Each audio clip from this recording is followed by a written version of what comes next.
موږ د خپلو خپرونو په دوام باندې ښه وګڼله او ومو غوښتل چې تاسو ته د ځینو سیمو پر دود او کلتورونو باندې خبرې وکړو، خپرونه جوړه کړو.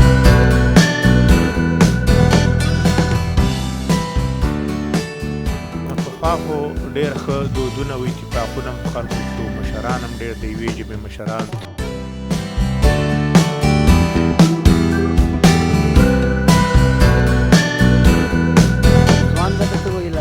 ځوانان یاستئ، څنګه میلې بنډارونه پر یو رسم و رواج مثلا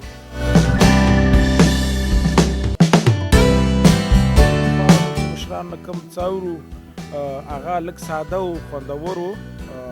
اوس لږ مصروفیتونه هم ډېر شوي دي، هغه ډیجیټل وخت دی. خو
بسم الله الرحمن الرحیم. د ځلا ټلویزیون او یوټیوب چینل د فانې ډیرو درنو کتونکو سلامونه، مینه، ادب او احترامات مې ومنئ په دې هیله چې ټول به روغ جوړ یاستئ او د صحت او عافیت جامې به مو برتن وي. په دې تمه امید چې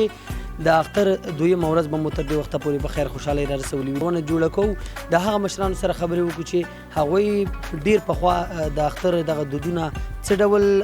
لمانځل، اخترونه څه ډول لمانځل، اوس د دوی اخترونه څنګه دي. نو په همدې پار مو ښه وګڼله چې نن د منورې ولسوالۍ دلته راشو. د منورې ولسوالۍ کې د ماموندو قوم پر جوړښت او د دوی پر کلتورونو باندې، د دوی پر دودونو باندې، دوی چې اختر څنګه لمانځي، دوی ښادي څنګه لمانځي، د دوی ترمنځ د جرګو مرکو دود دستور څنګه دی. په همدې تړاو باندې غواړو چې تاسو ته خپرونه چمتو کړو. نو تاسو موږ سره پاتې شئ او زموږ خپرونه تر پایه وګورئ. په خپرونه کې زموږ سره ډېر قدرمن جهادي شخصیت، قومي او قبایلي مشر حاجي صاحب دوست محمد مامون دی. د ده سره به د مرورې ولسوالۍ پر دود دستور او کلتورونو باندې او د دې ترڅنګ د ماموندو پر قوم هغه چې د دوی دستورونه څه دي په دې باندې خبرې لرو. نو موږ سره پاتې شئ او زموږ د خپرونه تر پایه وګورئ. ښه درنو لیدونکو، بیا هم ستړي مه شئ. حاجي صاحب ته هم بخیر راغلی، ډېره زیاته مننه. اختر دې ډېر ډېر مبارک شه. خوشحاله اوسئ چې موږ ته وخت راکړه او خبرې راسره کوو. اعوذ بالله من الشیطان الرجیم، بسم الله الرحمن الرحیم. تاسو هم د اختر مبارکي ویم. ډېر خوشحاله شوم تاسو زموږ کور ته تشریف راوړه او داسې کارونو لپاره چې دا په ټولو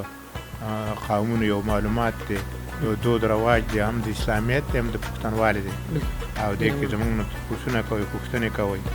راغونډوئ او بیا د هغه نه نور کارونه سمیږي. ډېره مننه حاجي صاحب. مونږ خو ښه وګڼله تاسې داسې د جرګو مرکو خلک یاست او دلته مو داسې یو دیره ده چې طبعا دلته به موږ زړه ښه کوو، راځو به خوشحاله شو چې موږ سره خبرې کوئ. حاجي صاحب د ماموندو قوم پر جوړښت باندې غږیږو، د کوم ځای نه سرچینه اخلي، کوم قومونه په دې کې نور شته دی، په دې اړه راسره خبرې شریک. زموږ ماموندو قوم خو دا دوه ولسواليګانې زموږ د ماموندو قوم دی چې یو د مرورې ولسوالي ده، بل د شولتن ولسوالي ده. او هغو ته واړه مامون وایي، موږ ته لوی مامون ویل کېږي. دې کې زموږ په هغو په وړو ماموندو کې بېلې بېلې قبیلې دي، تقریبا یو قام 15 شپږ قبیلې لري او زموږ هغه 15 پچې دي او 15 قامونه دي. دې کې هم جدا جدا بېلا بېلا هغه قامونو کې کورنۍ او هغه معلومې دي. نو بعضې په قامونو کې 15 کورنۍ، بعضو کې لسي، بعضو کې ډېري، بعضو کې کمي، او بعضې قومونه چې دي هغه له قوت لري په خپل علاقه کې، او بعضې له کمزوري او دغه هم پکې قوت هم پکې شته. او زمونږ 2 خلک دلته به د ولسوالۍ کې مشته دي، د خیل په نام باندې، او هغه مختب باجوړ کې مونږ رشتې دي خپلې، نو هغه ته مامون دقام ویل کېږي، هغو کې سامین خیل هغه هم د قوم مشران دي، او دلته د خیل چې دي دا هم د قوم مشران د قوم خدمت کوي. د هغوی سره ستاسو هغه شته رابطه؟ زمونږ رابطه شته. په انقلاب کې چې مونږ هلته اوسېدلو مونږ سره ډېر کومکونه کړي دي، او مونږ سره د روسیانو په جهاد کې ډېره ملګرتیا کړې ده،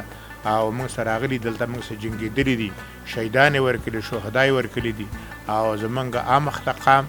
د بارډر نه خواته قام او دې خواته قامونه مونږ د معمول د قام په نامه یادېږو، او د اخواته مو اوسېږو، دې خواته مونږ اوسېږو. او زمونږ تقریبا په خوا وختونو کې به 20 کاله وروسته عیش کېده، زمونږ دا خلک به امخته وکتل، هغه به دې خواته راوکتل، 2 قبیلې به نه بدلېدلې، چې مونږ د خیل چې په هندوراج د مروري ولسوالۍ کې دا کې اوسېږو دا به نه بدلېدله. اول د سامدین خیلو ته وي هغه به نه بدلېدله، نو ټول قام به زموږ بدلېده، خواته دې خواته به راوکتل. حاجي صاحب د جرګو مرکو هغه دود هم څنګه دی؟ ځینې وخت په کلي کور کې دا مسلې ډېرې زیاتې راځي چې هغه غواړو د جرګو د لارو نه حل شي، دغه دود هم بیا نو څنګه؟ پخوا خو ډېر ښه دودونه او اتفاقونه هم په خلکو کې وو، مشران هم ډېر د یوې ژبې مشران وو. اوس داسې زمانه راغلې ده چې څه اندازه کمزوري پکې راغلې ده. نو پخوا زمانو کې چې به یو چا زیاتیا وکړو، ظلم به یې وکړو، هغه به قام به ورته تپوس کوو، که د کور د سو به کور به ورسو، که د جرم به جرم به یې ترې اخیسته، او که د وطن د فرارېدو د وطن نه به فراروو، نو دا قومي تړاو، نو بیا په دغه تړو کې نو چا زړه نه شو کولی چې یو چا بد وکړي یا چا بېعزتي وکړي، او ډېر درون دغه چا تړه نه شو کولی. او جرګې مرکې خو چې دلته بدیګانې راځي، دا د ژوند نظام دی که نه، هر څه راځي، مرګ جرم او فتنه راځي، دښمني هم راځي، خو چې کله چې جرګې پکې مقرر شي نو زموږ یوه جرګه هم نه ده ناکام شوې، ټول هغه خپله جوړښت راولي. اوس داسې کومې بیلګې شته دی چې تاسې په دې وروستیو کې کومې جرګې کړي دي، د هغې د لارې نه مو ځینې بدیانې له منځه وړي دي، او رضایت بیا د خلکو څه وي په دې برخه کې؟ نو زمونږ خو یوه غټه دغه دا وه که نه، چې زمونږ د معموندو د قامه خواته باجوړ کې ګبری ورته ویل کېږي، او دلته هغه کې 2 قومونه وو، خړی خیل او المازي، هغو خپلو کې پاتنه وه، تقریبا دا 13 کاله وشو، 40 کاله. هغه خدای په خیر سره د باجوړ د معموندو په ذریعه باندې او زمونږ په کومک باندې پیشنهادونو باندې خلکو ته هم کړي، هغه روغه جوړه وشوله، بیا یوه غونډه هم دلته وکړله چې په مروره کې د دواړو قومونو په جوړښت او ټول قوم خوشحالي ښکاره کړله، په خوشحاله شو تر دې وخته پورې. او ډېره خطري پتنه وه، تقریبا د 100 نه 200 نه بره مړي پکې شوي، زخمیان پکې شوي، خدای په خیر ختمه کړه. ورورۍ بدله شوه؟ او په ورورۍ بدله شوه. اوس تاسې په فیسبوکونو کې لیدلي، فیسبوکونو کې ورکړي دغه دي، ډېره خطري دغه وه، او ډېر ښایسته خلک او ښه خلک ورکړي منځه لاړ، نو جانبیان خوشحاله دي ډېر زیاته، او د قومونو نه مشرانو نه، او دې مشرانو کې اکثره برکلي ملک، لرکلي ملک، د ترخو ملک، لغړی ملک، او دوی شتون پکې د کمر ملک وو، او د دې په ذریعه باندې دغه وشوله، او ډېر هلته پاکستان حکومت هم دغه ملاتړ وکړو، ځکه چې د دې مشرانو خبرې له قوت ورکوو، او خدای هغه دښمنیګانې د 40 کالو 13 کالو خدای پاک په ورورۍ بدله کړي، او جانبین ټول ډېر خوشحاله دي ډېر. حاجي صاحب د دې جانبینو قناعت بخش څنګه، څه ډول تاسو هغوی ته قناعت ورکوئ، څه ډول هغوی سره خبرې کوئ، هغوی څنګه راضي کوئ؟ خو اوله کې خو داسې ډېر مخکې ډېرې جرګې په دې کې شوې وي، او اوله کې چې کوم بد راشي یا کوم دغه راشي په قام کې څه خلاف راشي، نو مشران شته هغه مشران راځي او جانبین نه واک اخلي، جرګو له نه واک اخلي، بیا چې واک واخیستل شي د واک مقابله کې بیا مانده اخلي، مانده موږ جرم ته ویل کېږي که نه، چې کوم یو جرم دغه نه کړله ونه منله، هغه مانده به د جرګي، نو به خدای پکې خیر او برکات درته، مشران محنت کوي، کوشش کوي، نور خلک یې ملاتړ کوي که نه، خدای په خیر څه خلاصوي. د جرګو مرکو د لارې نه چې کوم شخړې حلېږي، تر اوسه خو به داسې څه نه راغلي چې هغه تاسو پرې ناستې توانېدلي، نه مو دې حل کړي، او یا مو وس پرې نه دی رسېدلی؟ کله داسې هم کېږي که نه، چې خلک یا نیمګړي یا واک نه کنه کو یو کال پات شي بیا بل کال حلیږي نشله به مشران کې راوندېږي خبر هغه کې حلیږي یعنی اهل نشي باید کېدلی مشرانو په دغه باندې په کومک او په مرسته په کومک همکاري بالکل حاجي صاحب ډیره زیاته مننه چې موږ سره خبرې کوي اختر د اختر لومړی ورځ په خیر تېره شوې ده او نن یې دویمه ورځ ده تقریبا نیمې ته رسېدلې ده د ماموندو قوم خصوصا د دې منورې د خلکو بیا د باجوړ د خلکو د همدې ستاسو د قوم د اختر دود دستور کلتور څنګه دی هغوی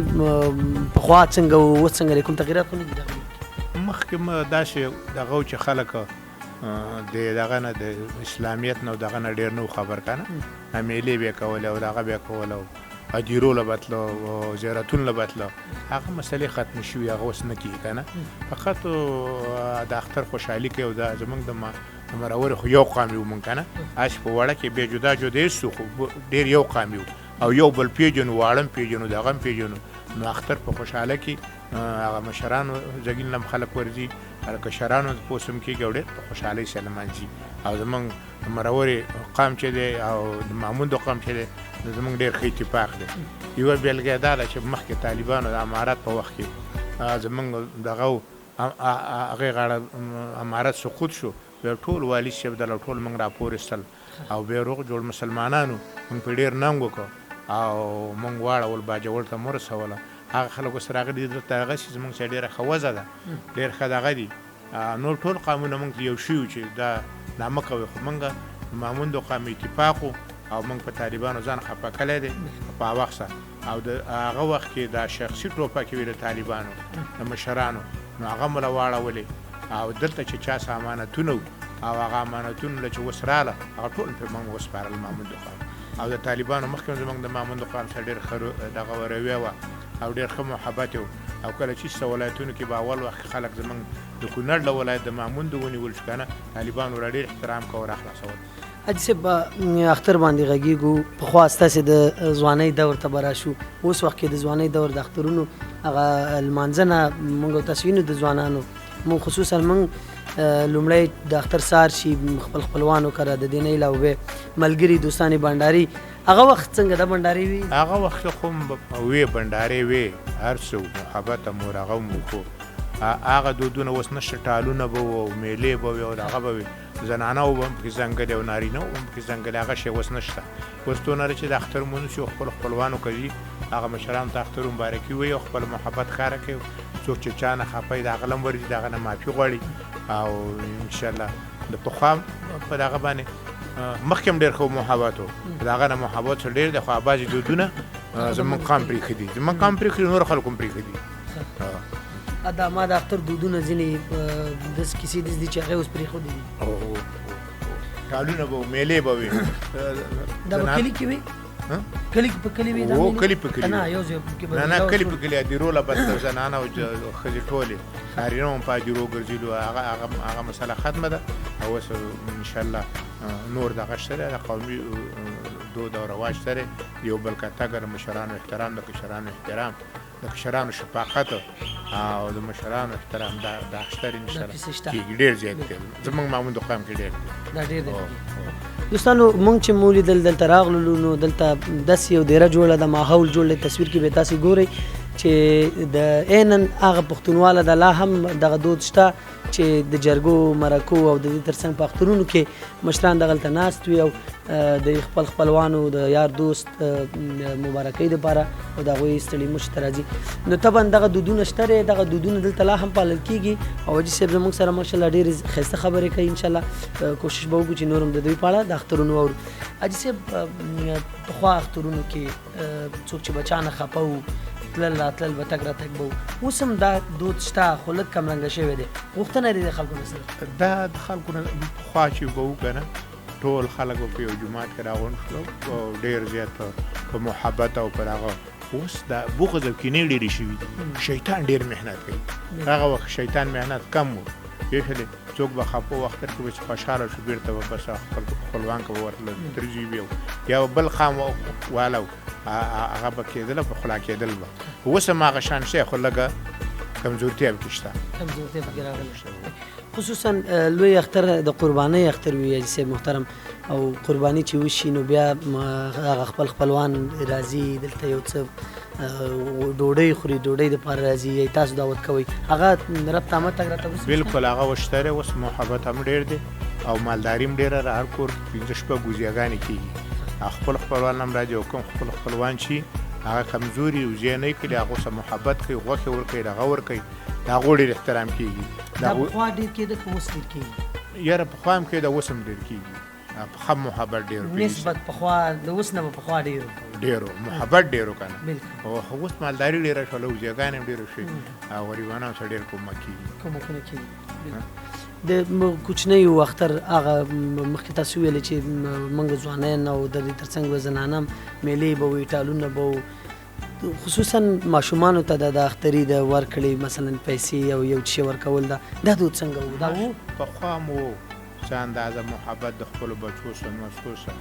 خلکو به ښکاره کوو خور خوري سره او اوس هم هغه شان شته چې څونه وس کېږي خپل کشرانو سره شفقت کوي دغه کوي محبت کوي هغه شته بالکل شته د هر قام کې شته زموږ په معمول کې ډېر نو د رب آمد اوس هم د خلکو شته اوس زیرازي ډېر زیاته یو بل سره تاسو هم ځای راځئ او موږ هم ځو راځو موږ ډېر خلک دلته راځي او موږ هم ورځو خلکو هغوی چې رب آمد خپلو کې سره نه کوي دوی په زړونو کې کینه بغض ساتي څه پیغام هغوی ته لري دا د اسلام نه خلاف خبره ده وایي 3 ورځو نه چا خواته کینه د هغه کړله الله ته مجرم الله ته به ګناهګار بیا اختر دی نو دا څوک نه کوي که نه هغه لږ جاهله غوندې خلک هغه چې کوي نو هغه ته به خدای خپل هدایت وکړي انشاءالله په وروستیو کې د ځلا ټلویزیون لیدونکو ته پیغام څه دی چون اختر دی او په اختر کې ډېری وخت هغه ځوانان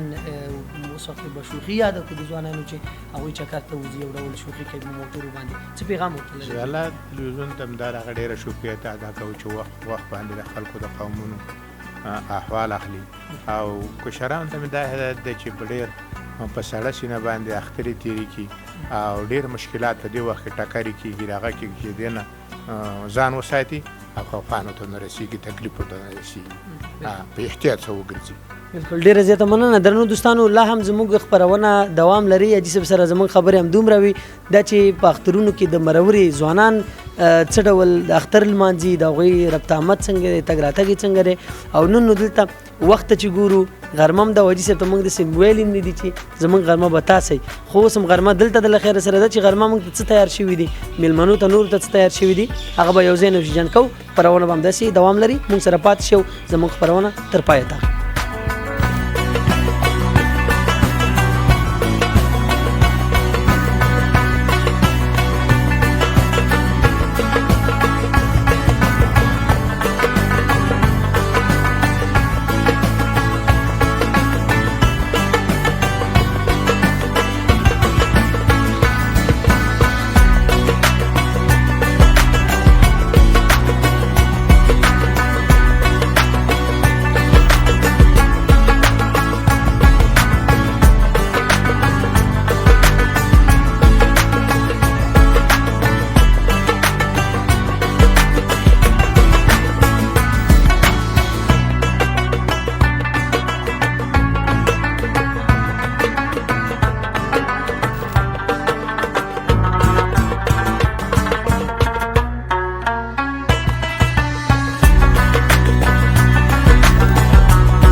درنو لیدونکو بیا هم ستړي مشي په دې هیله باندې چې تاسو به ټول روغ جوړ یاستئ. موږ یادونه کړې وه چې موږ به په دغه خپرونه کې د ځوانانو نظر مخدو او د هغوی سره هم په دې باندې خبرې کوو چې د دوی اختر څنګه وي او دوی څه ډول اخترونه لمانځي. نو زموږ سره خوشبختانه د مرورې ولسوالۍ یو ډېر فعال ځوان، یو ډېر فعال شخصیت چې همیشه د قومونو په یووالي کې هڅې کړي دي، منډې ترړې کړي دي، ځان یې خوله کړی دی، خپل مصرف یې کړی، خو ولې هغه ورونه خپل خپلوان چې د هغوی ترمنځ خفګانونه وو، د هغوی ترمنځ تربګنۍ وي، د هغې په ختمېدو کې ونډه اخیستې. خو نن د اختر دویمه ده، د حاجي صاحب فرید مامون سره همغه لنډې خبرې لرو. د چون دا یو ځوان دی او د مرورې ولسوالۍ په ځوانانو کې دغه شانتې یو رشد راغلی دی، داسې یو اتفاقا د دوی دغه اختر به دلته څنګه دی او د دې نه علاوه دوی د ځوانانو هغه تګ راتګ ربط آمد په اخترونو کې څه ډول کېږي. حاجي صاحب ستړي مه شئ، په خیر راغلی. لومړی مو اختر مبارک شه او په دې هیله چې اختر مو تر اوسه پورې په خیر خوشحاله رسېږي. ډېره مننه، خدای دې خیر درکړي. تاسو ته هم هرکلی ویو، ستړي مشرې ته ویو. ډېر ښه پروګرام په لاره باندې چلی دی چې کونړ کې مختلفو ځایونو کې مشرانو سره کښېنئ، ځوانانو سره کښېنئ، هغه دودونه او دستورونه چې پخوا موجودو په هغې باندې بحث کوئ او غواړئ چې دغه دودونه او دستورونه یو ځل بیا را ژوندي شي، ولې چې هغه ډېر ساده وخت و، دودونه یې ساده وو، خو د مینې او د الفت او د عاطفې نه ډک وختونه وو. نو خدای دې خوشحاله اوسئ. صاحب ډېره زیاته مننه، ښاد اوسئ. مرورې ولسوالۍ کې د ځوانانو د اختر په اړه باندې راسره وغږېږئ. د دوی اختر څنګه وي؟ تاسې هم په دغه برخه کې ځوان به درته وویل، تر اوسه خو ځوانان یاستئ. څنګه میلې بنډارونه رسم و رواج مو څنګه؟ خدای دې خیر درکړي. ځواني خو بس همدغه ده چې وخت روان دی، تېرېږي او زما ناسته هم ځوانانو سره او مشرانو سره ده. ځوانان په مجموع کې چې وګورو، خوشبختانه چې اوس هغه پخوا ځینې مشکلات او ستونزې موجود وي، رسیدګي کمه کېدله. نو اوس ځوانان وسایل لري، موټر لري، تګ راتګ سیمو ته اسان شوی دی. نو زموږ ځوانان زموږ د منطقې او قبیه ټول په مجموع کې د کونړ، نو په اخترو کې رخصتۍ وخت وي، کارونو نه فارغه وي، تاسو لس هفته ملګري یو ځای کېږي سره ځي، غرایزو سیمو ته ځي، تفریح لپاره ځي، خپل بنډارونه جوړوي، خپل پخلي سامان ځان سره اخلي، هلته کښېني، یو څه لانځي او د وخت نه میلې کوي، د دې نه خوند اخلي. پخوا وختونو کې چې د مشرانو نه یاورو، داسې وخت چې هغوی به ډله ملګري به یو ځای شو، یو کره به لاړ، بل کره به لاړ، بل د اختر شپې ورځې به یې ټولې همداسې خپل خپلوانو کره تېرولې. اوس هم دا رواج دلته شته؟ تاسې ځئ؟ اوه ولې نه، ولې نه، همدغه رواج شته دی، پاتې دی. خیر پخوا موږ چې مشران نه کوم څه اورو، هغه لږ ساده و، خوندور و. اوس لږ مصروفیتونه هم ډېر شوي دي، هغه ډیجیټل وخت دی. خو بیا هم زموږ نن تقریبا دویمه ورځ د اختر ده، پرون لومړۍ وه، نن دویمه ده. نو چې زه ګورم زما مبارکۍ ته دلته د مرکز نه د ولسوالۍ نه ځوانان راغلل او هغه مینه، محبت، هغه یووالی اظهار کو. زما خپل هم دا پلان دی چې زه ځینې مشرانو ته ورشم د نن نه وروسته او ځوانانو ته ورشم. خو دا شته دی، ځوانان شکر دی په اتفاق هم دي او ملګرتیاګانې خپل منځونو کې شته، تګ راتګ شته دی، عموما کې ځوانانو تګ راتګ شته دی. ډېره مننه حاجي صاحب محترم. لومړۍ ورځ د اختر مو څه وکړه؟ چېرته تللي وئ، نه وئ تللي؟ لومړۍ ورځ کې باندې لومړۍ ورځ د اختر چې کله پیل شولو، بس پاڅېدلو او دغه ته لاړو، عیدګاه ته لاړو. زمونږ دلته د مرورې ولسوالۍ مارکېټ ساحه کې دلته لمونځ کېدو. خوشبختانه چې ټول کلي راغلي او په یو ځای باندې جمع وکړله او دا ماته ډېر ښه احساس په ټیم باندې وشو چې ټول قومونه سره راغلي دي او په یو عیدګاه کې سره لمونځ کوي. لکه دا هم یو د پرمختګ او د یووالي یو سمبول و. نو هلته لمونځ هم وکړو، رالو خپل کور ته، خپل مشرانو باندې د کورنۍ مبارکۍ باندې وګرځېدلو. بیا د هغې نه وروسته حجرې ته رالو، کېناستلو. نو هماغه ترتیب باندې چې اخترونو کې خلک یو بل ته مبارکۍ باندې ځي، نو بس نیمه ورځې پورې لا ناستې سو، حجره کې وو، بیرون لا نه یم وتلی او دې باندې زه ډېر خوشحاله یم چې په خپل وطن کې ژوند کوم، د خپل ولس په منځ کې یم او هغه مینه محبت دلته شته دی. انشاءالله ساتو به هم، بدنیتۍ نه به له منځ نه ختموو او ټول ځوانان د قدر وړ دي. انشاءالله د وطن آینده ده، سرمایه ده. کوشش او هڅه هم پې دا ده چې خپل تعلیم ته مخه کړي او هغه مسؤلیت چې ځوان ته راجع کېږي، هغه مسؤلیت باید ځوان ادا کړي، هغه درک کړي ولې چې ځوان د ټولنې د ملارې تېر حیثیت چې ته ورکړل شوی دی نو د مملکت خدمت ته چې دی دا به هم کوي د خپل کورنۍ به هم کوي په مجموع کې ځوان ته کورنۍ هم منتظره ده او د مملکت او د ټولنه منتظره ده چې پرمختګ به کوي د وطن ته به ورکوي او ځوان ته ډېر مسؤلیتونه دي خپل ژوند باید یو مسؤلیت وګڼي ډېره مننه چې د ځوانانو پر مسؤلیتونو به هم لنډې خبرې کوو خو کله چې کلیوالي سیمو کې جوماتونو ته ځي یا خصوصا هغه عیدګاهګانو ته چې د اختر لمونځونه کېږي د اختر د لمانځه نه وروسته چې کله لمونځ کېږي د هماغه ځای خلکو سره روغبړ د اختر مبارکي دا څه ډول یو احساس درکوي او دا خو ګوره زمونږ اسلام داسې یو دین دی چې دی کې ډېر د محبت او د ورورولۍ او ټول هر عمل او هم حکم چې شوی دی په دې کې یو حکمت پروت دی دا چې عیدګاه ته خلک وځي هلته ټولېږي نو دغه وخت کې د اختر لمونځ چې کوي نو هغه اخترونو کې باید کینې او نفرتونه ختم شي نو په دغه ځایونو کې ټول یو بل سره مخامخ کېږي او یو بل ته مبارکي د اختر ورکوي یو بل ته ست کوي دعوت ورته ورکوي چې اختر کې به زمونږ ځای ته راځي نو دا ښه دودونه دي ښه دستورونه دي او دغه چې عیدګاه ته دا جمع وځي دې یو غټ راز پروت و چې راز یې هم دا دی چې ټول قومونه او ټول ځوانان او ټول خلک په یو ځای لمونځ وکړي یو بل وګوري او کینه او کوم بغض چې په زړونو کې موجود وي هماغه هلته ختم شي بالکل حاجي صاحب ډېر په لنډو کې په دې اړه هم راسره وغږېږي د مرورې ولسوالۍ ځوانان خصوصا تاسې د په جرګو مرکو کې ونډه مو څه ده او په دې برخه کې ستاسو هلې ځلې څومره دي بالکل زمونږ ځوانان خوشبختانه د خپلو مشرانو تر څنګ ولاړ دي او د خپلو مشرانو خدمت ته ولاړ دي د خپلې ولسوالۍ زمونږ جرګه مرکه ټوله سپین ږیري کوي او دا یو ښه رواج دی زمونږ په منطقه کې او جرګه چې دا خو یو ښه ترتیب دی د مسایلو د حل لپاره د شخړو د حل لپاره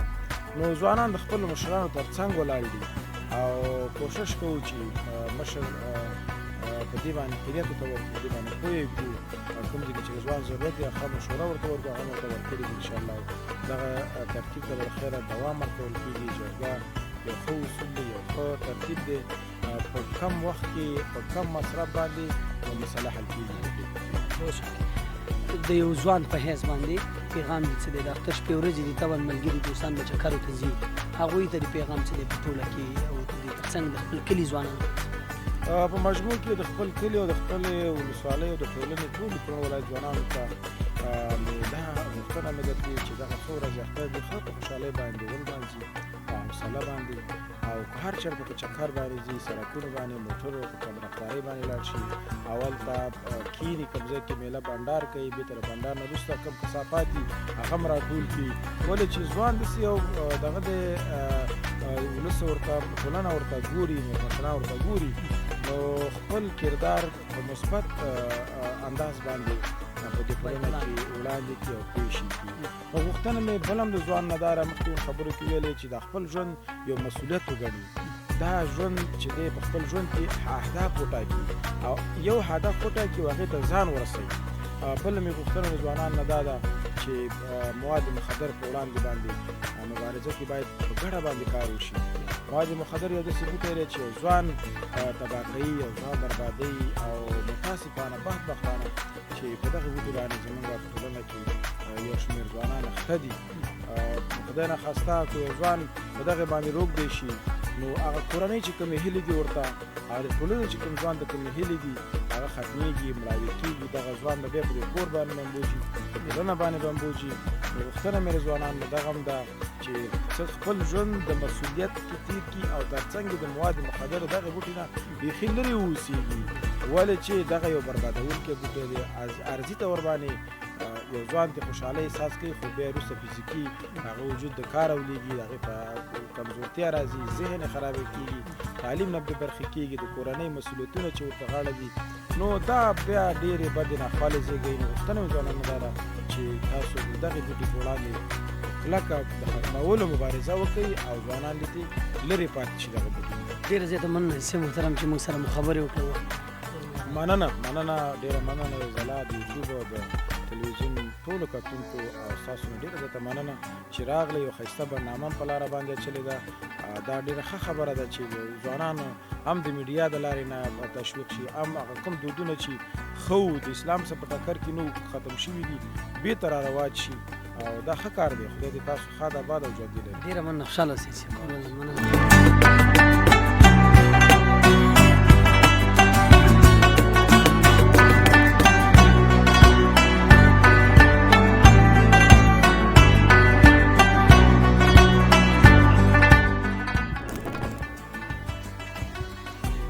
درنو لیدونکو تاسې زموږ خپرونه واورېدله ومو کتله چې د منورې ولسوالۍ پر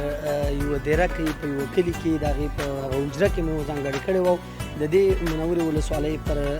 مامون د قوم پر دود دستور او رواجونو باندې مو تاسو سره خبرې وکړې دا زموږ خپرونه چې ما هاروندار تاسو ته وړاندې کړه تر بیا او بلې خپرونې چې ستاسې درانه چوپړ ته راځم هر چیرې چې اسخات آباد سوګاله او سرلوړي اوسئ